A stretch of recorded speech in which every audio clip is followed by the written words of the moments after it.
Lección 18. Proceso de ejecución.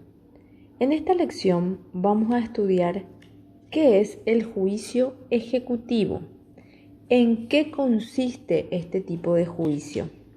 Y para ello tenemos que hablar del concepto.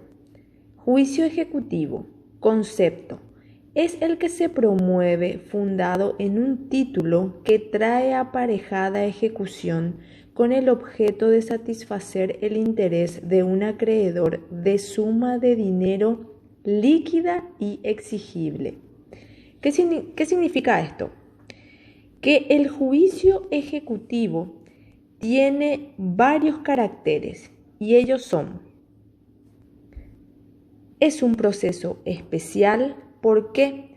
Porque es de carácter sumario, las defensas son limitadas y la sentencia que se dicta solo hace cosa juzgada formal. En el juicio ejecutivo, tal como se encuentra legislado en el Código Procesal Civil, no constituye una ejecución pura, en razón de que tiene una etapa de conocimiento en el cual el deudor puede atacar la ineficacia del título mediante la oposición de las excepciones que están admitidas en la ley. El título que trae aparejada ejecución significa que este proceso tiene por finalidad que el acreedor satisfaga su crédito, incluso contra la voluntad del deudor y a costa de sus bienes. El proceso de ejecución es la actividad desarrollada por el órgano jurisdiccional a instancia y a petición del acreedor para que se cumpla la obligación que tiene el deudor con él. El juicio ejecutivo tiene una estructura a seguir y básicamente son 3 las etapas del juicio ejecutivo. La primera es la preparación de la ejecución, la intimación de pago y el embargo en su caso. Esta etapa comienza con la preparación de la vía ejecutiva, que significa cuando se ejecuta un título que necesita ser completado. Más adelante veremos cuáles son. El juez comprueba previamente el cumplimiento de los extremos necesarios para disponer la intimación de pago y, en su caso, el embargo de sus bienes. El deudor podrá, en este periodo, cuestionar la cantidad o el monto de lo embargado. La segunda etapa es la citación al deudor para oponer excepciones, la oposición de las mismas, la prueba y la sentencia. En esta etapa comienza el juicio ejecutivo propiamente, en razón de que el ejecutado interviene directamente en él a partir de la citación para oponer excepciones. La tercera etapa es el cumplimiento de la sentencia. En esta última etapa se procede al cumplimiento de lo que resolvió el juez, siguiéndose el procedimiento que corresponde de acuerdo con la naturaleza de los bienes embargados, si son muebles o inmuebles, a fin de que el acreedor se haga cobro del dinero con la subasta de los mismos. El artículo 439 del Código Procesal Civil establece: procedencia. Podrá procederse ejecutivamente siempre que en virtud de un título que traiga aparejada ejecución se demande por obligación exigible de dar cantidad líquida de dinero. ¿Cuál es el concepto del título ejecutivo? El título ejecutivo es lo que vamos a ejecutar en un juicio ejecutivo para cobrar una suma de dinero. El título ejecutivo en general consiste en la calidad o carácter que la ley le atribuye a determinados documentos en los que consta una obligación que permite al acreedor ejercer su derecho por vía ejecutiva. Existen requisitos especiales y ellos son: obligación exigible supone a su vez la concurrencia de dos requisitos. ¿Cuáles son? En primer término, que el plazo esté vencido. En segundo lugar, que la obligación no esté sujeta a condición. Y el segundo requisito es la cantidad líquida de dinero. ¿Qué quiere decir? Que la obligación debe ser de dar una suma de dinero. Hablamos de los requisitos especiales, ahora de los requisitos generales, y ellos son: capacidad de las partes. Para promover la acción ejecutiva deben concurrir aquellos sujetos que tengan capacidad. El juez debe ser el competente. Y por supuesto, las formalidades prescriptas para la demanda, que son las establecidas en el artículo 215, forma parte también de los requisitos generales.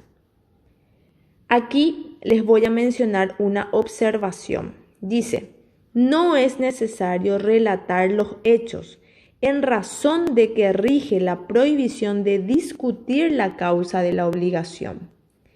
En el juicio ejecutivo no se relatan los hechos. ¿Por qué? Porque el artículo 465 del Código Procesal Civil establece que no se discute la causa de la obligación.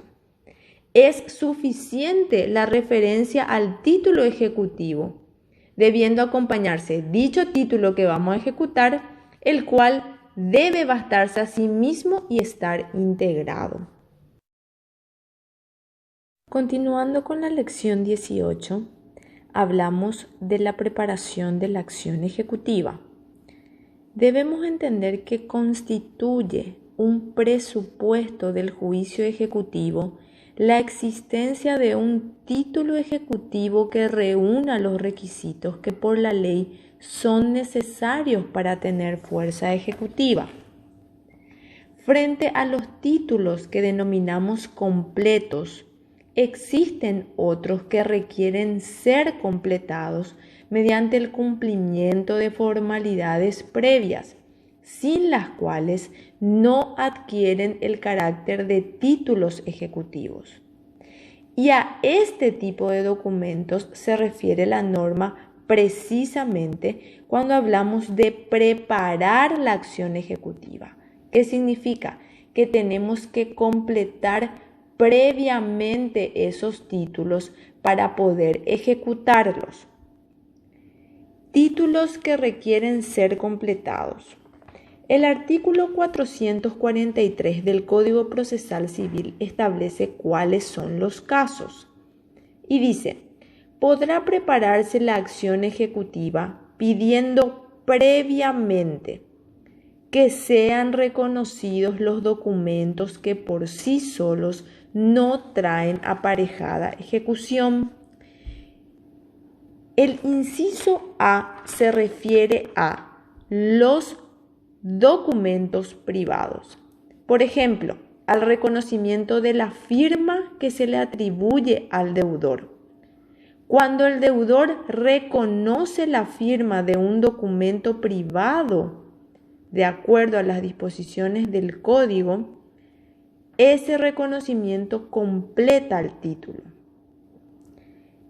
También podemos referirnos a la obligación que se le atribuye al deudor, lo cual se produce cuando se le cita directamente al deudor para que reconozca la obligación, aunque él no haya sido el que suscribió el documento. Por ejemplo, se procede a citar a los principales de una sociedad para que reconozcan la obligación suscripta por un apoderado de la firma. Ese podría ser un ejemplo.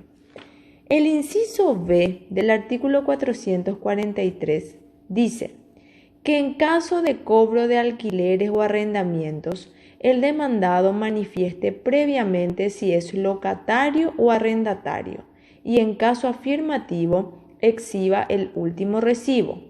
Si el requerido negare ser inquilino y su condición de tal no pudiere justificarse en forma indubitada, no procederá a la vía ejecutiva.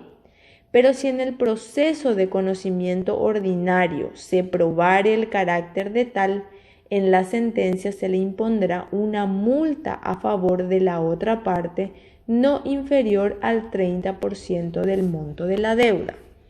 ¿Qué nos quiere decir el inciso B? Se refiere al cobro de alquileres o arrendamientos. Se trata de los créditos que provienen de ellos. Y para preparar la vía ejecutiva necesitamos previamente, para completar el título, previamente debemos generar o demostrar la existencia del contrato. Si el contrato de alquiler o arrendamiento, por ejemplo, consta en un instrumento público, la correspondiente certificación notarial bastará que se lo acompañe. Pero puede ser que ese contrato de alquiler sea un instrumento privado, en donde no tenga una certificación notarial.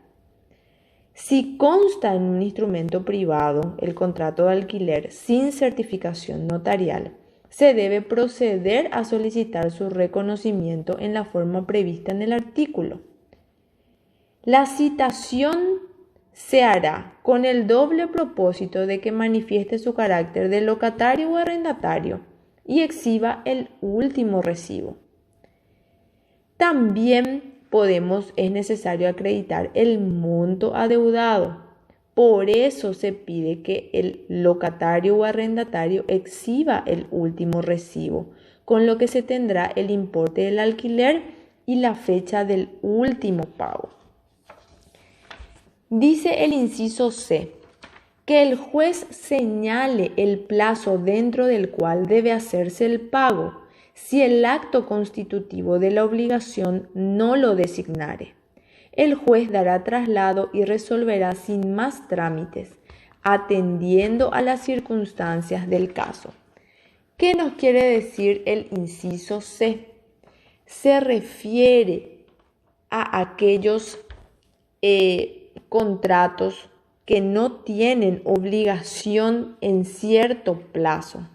Por ejemplo, una de las condiciones inexcusables para que se pueda proceder ejecutivamente es que la obligación se haya vencida. Si tenemos, por ejemplo, un contrato en donde no se reúne ese requisito del plazo del cumplimiento, entonces el juez debe otorgarle plazo de cumplimiento a esa obligación. A eso se refiere este inciso. Sigamos. Inciso D. Que el deudor reconozca el cumplimiento de la condición si la obligación fuere condicional.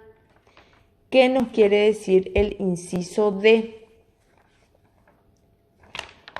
El inciso D básicamente nos habla de que constituye un presupuesto de la acción ejecutiva el que la obligación no se halle sujeta a una condición, lo que significa que se cita al demandado para que comparezca, bajo apercibimiento de que en caso de incomparecencia o falta de respuesta categórica, se tendrá por reconocido el cumplimiento de la condición.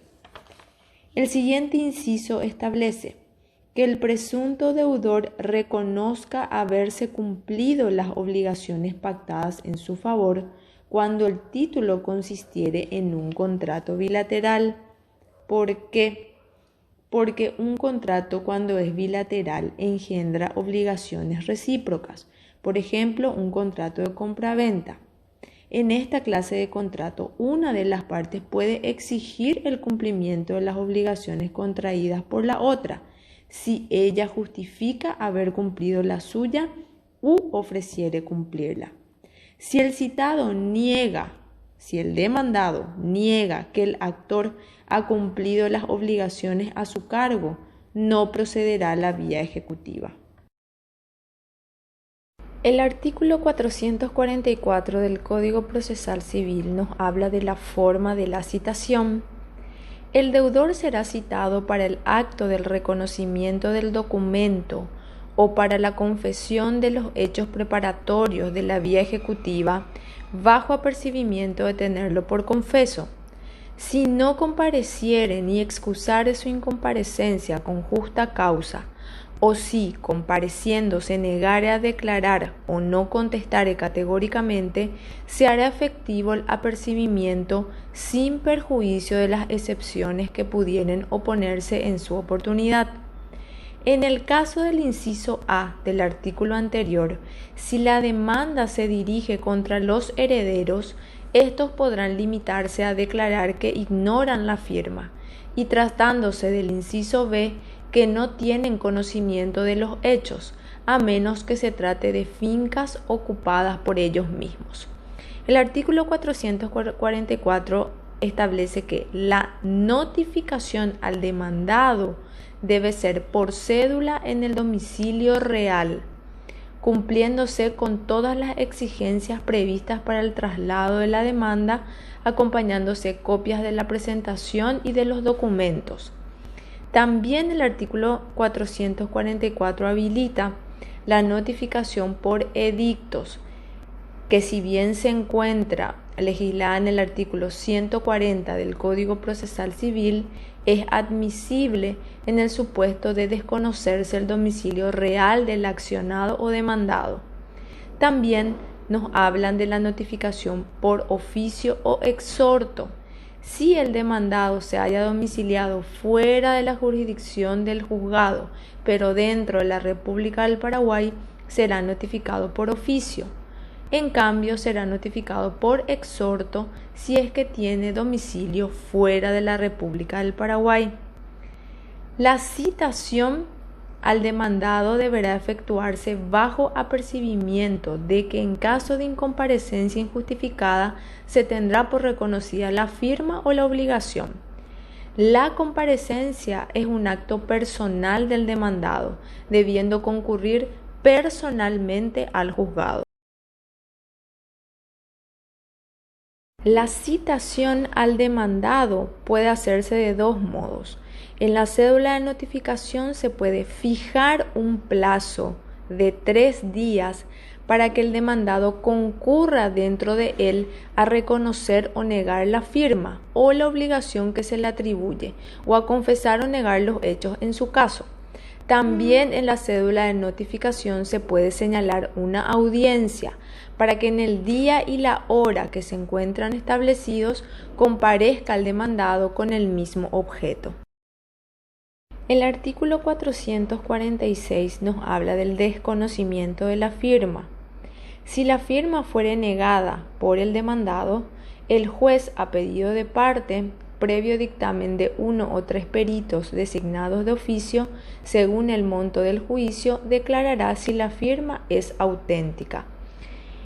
¿Qué nos quiere decir el artículo 446? Que en el caso que el demandado comparezca a la audiencia de reconocimiento de firma o de la obligación en su caso, en el caso de una negativa del demandado con relación a reconocer la firma, a pedido de parte, o sea, a pedido del demandante o del accionante, se designarán peritos a los efectos de realizar una pericia caligráfica y así determinar sobre la autenticidad o no de la firma que se le atribuye al demandado. El artículo 447 nos habla de la caducidad de las medidas preparatorias. Las medidas preparatorias de juicio ejecutivo caducarán si no se deduce la demanda dentro de 20 días de concluidas, sin necesidad de notificación alguna. La caducidad que consagra este artículo entra a funcionar en forma automática, en el supuesto de que el actor no promueva la demanda dentro del plazo de 20 días. El artículo 447, cuando nos habla de las medidas preparatorias de juicio ejecutivo, se refiere a la acción preparatoria de juicio ejecutivo. La acción preparatoria de juicio ejecutivo lo realizamos cuando tenemos títulos que previamente deben ser completados por el demandante. ¿Qué quiere decir? Que los títulos no se encuentran completos, por lo tanto, previamente debemos prepararlos. Y esos casos están en el artículo 443 del Código Procesal Civil. Cuando realizamos esas diligencias establecidas en el artículo 443, cuando el título que queremos ejecutar aún no se encuentra completo, posterior a ese trámite de acción preparatoria de juicio ejecutivo, convertimos el título de incompleto a completo y es ahí donde iniciamos propiamente el juicio ejecutivo.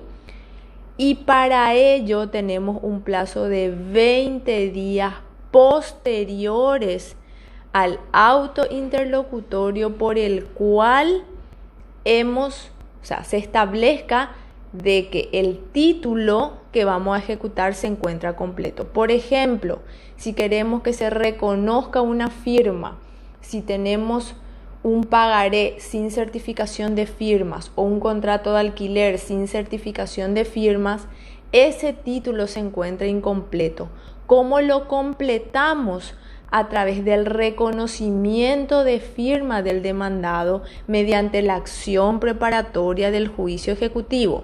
Cuando obtengamos el reconocimiento propiamente por parte del demandado de esa firma o que no comparezca el mismo con causa justificada o que por medio de una pericia se establezca que sí le corresponde esa firma, la consecuencia de todo ese trámite es un auto interlocutorio.